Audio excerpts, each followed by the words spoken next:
ഖാലിദിൻ്റെ ദേശം.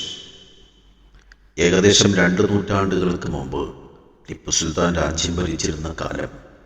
ടിപ്പു മൈസൂരിലേക്ക് പോവുകയാണ്. വഴിയിൽ ഒരു ചുങ്കമുണ്ട്. ചെറിയൊരു കുഗ്രാമത്തിലായിരുന്നു ചുങ്കം. ഈ ചുങ്കത്തിന് ടിപ്പു ഒരു പേര് വിളിച്ചു, ചൗക്കാഹള്ളി. ചൗക്കാഹള്ളി ലോപിച്ച് പിന്നീട് ചൊക്ലിയാവുകയായിരുന്നു.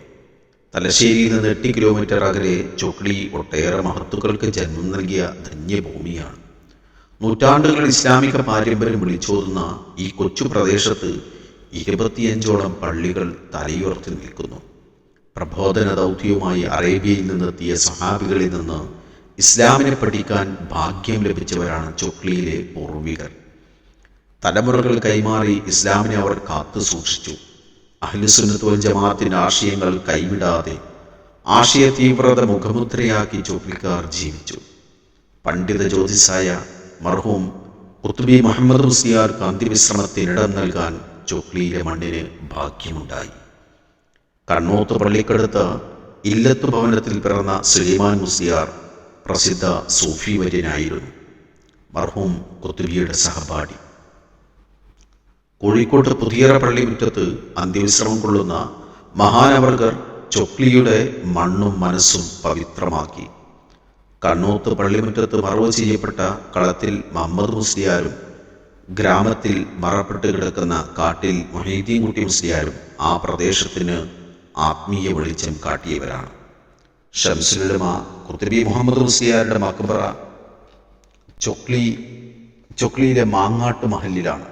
മലപ്പുറം ജില്ലയിലെ കൊടുവായൂരിൽ ജനിച്ച മർഹൂം ഖുത്ബി പെരിങ്ങാടിയിൽ ഓതിപ്പടിച്ച കാലത്ത് സമീപ പ്രദേശമായ ചൊക്ലിയിൽ നിന്ന് വിവാഹം കഴിക്കുകയായിരുന്നു. കേരളത്തിനകത്ത് സുന്നി പ്രസ്ഥാനത്തിന്റെ അജയ്യ ശബ്ദമായി തീർന്ന ഖുത്ബി വാഴക്കാട്ട് ദാറുൽ ഉലൂമിന്റെ സദർ മുദരിസായും നാദാപുരം, പാറക്കടവ്, വാണിയന്നൂർ, മാക്കൂൽ പീടിക, ബന്മേനാട്, പെരിങ്ങാടി എന്നിവിടങ്ങളിൽ മുദരിസായും സേവനമനുഷ്ഠിച്ചിട്ടുണ്ട്. നൂറ്റാണ്ടുകളുടെ കഥ പറയുന്ന വയലിൽ പള്ളി ചൊക്ലിയുടെ ഇസ്ലാമിക പാരമ്പര്യത്തിന് മാറ്റുകൂട്ടുന്നു.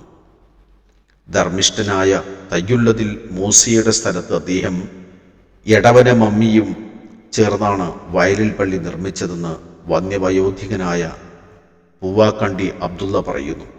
ഇവിടെ പല പ്രമുഖരും ദർസ് നടത്തിയിട്ടുണ്ട്.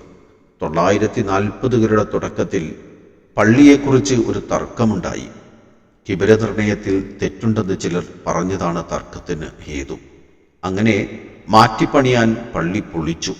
ഈ സന്ദർഭത്തിലാണ് ഇന്ത്യക്ക് സ്വാതന്ത്ര്യം കിട്ടിയത്. അതേ തുടർന്ന് പള്ളിപ്പണിക്ക് സ്റ്റേ വന്നു. ആ തടസ്സങ്ങൾ നീക്കാൻ ശ്രമിക്കുന്നതിനിടയിൽ അസ്ഥാനത്തുള്ള വാദവുമായി ചിലർ രംഗത്ത് വന്നു. നേരത്തെ അവിടെ ഒരു പള്ളി ഉണ്ടായിരുന്നില്ലെന്നായിരുന്നു അവരുടെ വാദം. ഇതര പ്രദേശങ്ങളിൽ നിന്നുള്ള ചില ചിത്രശക്തികളാണ് ഇതിന് പിന്നിൽ പ്രവർത്തിച്ചത്. ഒടുവിൽ ഒരു അമുസ്ലിം സഹോദരനായ ശങ്കരൻ മാഷുടെ നാക്കിലൂടെ ആ സത്യം പുറത്തു വന്നു.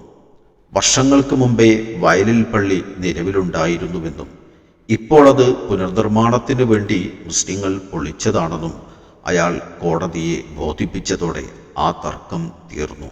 പിന്നീട് പള്ളി പുനർനിർമ്മിക്കപ്പെട്ടു. വയലിൽ പള്ളിയോടനുബന്ധിച്ചുള്ള കല്ലിങ്കൽ സ്കൂൾ മൊയ്തീൻ സീദിക്കായുടെ വക നിർമ്മിച്ചതാണ്. ഇവിടെയാണ് വയലിൽ പള്ളിയുടെ കീഴിലുള്ള മദ്രസ നടന്നു വരുന്നത്.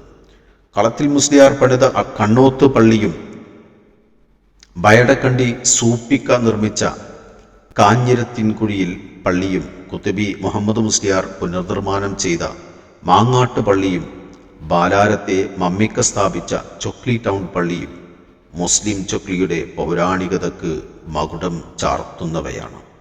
മഹാന്മാരായ പണ്ഡിതന്മാരുടെ ഉപദേശ നിർദ്ദേശങ്ങൾക്കനുസരിച്ച് ജീവിതം നയിക്കുന്ന ഉത്തമ ജനതയായിരുന്നു ചൊക്ലിയിലേത്. പള്ളി ദർസുകളിലൂടെ മതപ്രസംഗങ്ങളിലൂടെ കേട്ടുപഠിച്ച സുന്നത്ത് ജമാഅത്തിനെ എല്ലാ തുറകളിലും അവർ ഉൾക്കൊണ്ട് ചൊക്ലിയുടെ പുറത്ത് ചിലയിടങ്ങളിൽ ചിത്രശക്തികൾ ഇസ്ലാമിൽ പുത്തനാശയങ്ങളുമായി രംഗത്ത് വന്നെങ്കിലും ചൊക്ലി അത് ബാധിച്ചില്ല. 960കളുടെ തുടക്കം വരെയും ഇതായിരുന്ന അവസ്ഥ. പെട്ടെന്നാണ് ഒരു ദുരന്തമായി അത് സംഭവിച്ചത്.